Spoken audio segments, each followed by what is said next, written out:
from 26th to the 27th of February 2026. North of Kharkiv, Ukraine, the Russian 82nd Regiment continued its offensive south of Kharkiv, advancing approximately half a square kilometer into a dense forest area.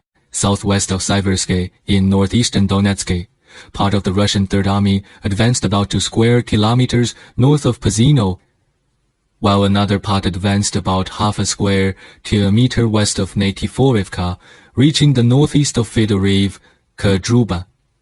In the direction of Kostiantynivka in north-central Donetsk, Russian blew up the northwest reservoir than a few days earlier, flooding roads north of the city and complicating Ukrainian logistics. Followed by a major offensive in the south, part of the Russian 150th Motorized Rifle Division, advanced about 2 square kilometers at the bottom of the pocket encirclement. East of Novopavlivka in eastern Dnipropetrovsk, part of the Russian Second Army advanced about half a square kilometer south of Molodetsk, while part of the 90th Tank Division advanced about 1 square kilometer northwest of Muravka, capturing Biliakivka. Southeast of Pokrovsk in southeastern Dinepro on the 26th, using 1 armored combat vehicle, 1 armored personnel carrier, and 2 pickups. They advanced from Oleksandrivka and Dobropasov towards High Village. 3 assault groups of the 425th Assault Regiment with 3 armored combat vehicles advanced towards Orstopol, while 4 assault groups of the Ukrainian 24th Brigade with 2 MTL-B armored personnel carriers and 2 armored combat vehicles advanced towards Bratsk. All were detected and attacked by Russian, losing 1 company, 1 armored personnel carrier, 2 MTL-B armored personnel carriers, 6 armored combat vehicles, and 4 pickups. Based on the positions where Ukrainian were attacked, ADs judged that about 20 square kilometers from Sosnivka to Ternov line were recaptured by Ukraine, and about 35 square kilometers south of Takht High Village were recaptured by Ukraine.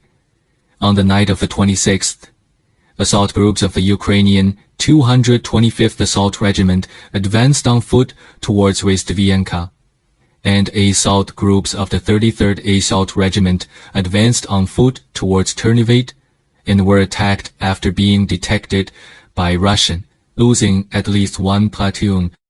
Overall, Russian advanced about 6 square kilometers over 2 days, capturing 1 settlement, and the Russian Ministry of Defense no longer releases progress information of each area, including Ukrainian losses.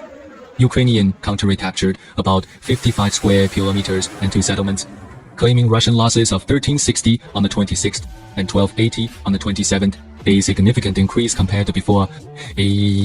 Reported the Russian will begin blocking Twitter in early April, and the related information will then be posted on its own platforms, such as X.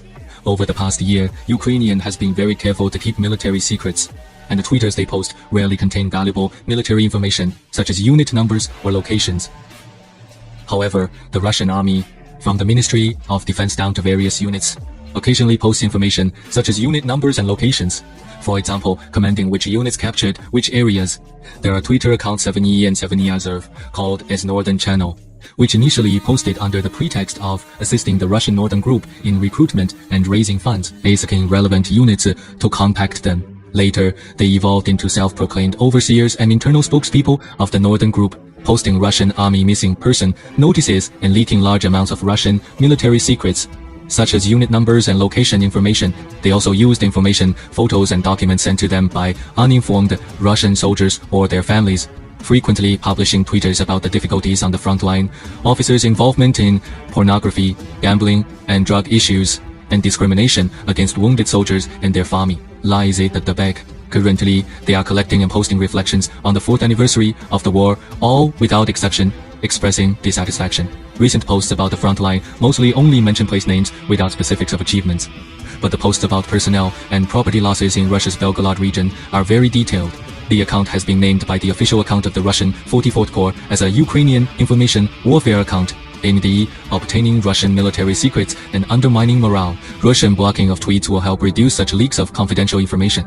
It is reported that the commander of the 1st Corps of the Ukrainian National Guard, and previously captured in Mariupol, the former commander of the Azov Brigade, Viktor Prokopenko has been promoted by Zelensky from colonel to major general. This shows the Russian blunder in trusting Turkey guarantees that without a return until the war end, coupled with their initial compliance with UK and US request of not attacking Ukraine's top leadership, resulting in them refraining from attacks during visits by foreign leaders. War is a matter of life and death. To deal with a fierce enemy, one must use all means to defeat or even annihilate them. What the enemy hopes you will do is exactly what you should not do. What the enemy hopes you will not do is precisely what you should do. Otherwise, you'll bear greater losses yourself. Righteousness is only applicable internally and among allies. One cannot seek fame or act with fear and hesitation. The new head of the Ukrainian president's office, Budanov, clearly understands this. Previously, as the head of Ukrainian intelligence agency, he orchestrated numerous assassinations of top Russian officials or notable figures and attacks on important facilities. Now, in politics, he must often make public appearances, and he proposes that neither Russia nor Ukraine attack each other's top leaders. Should Russia agree?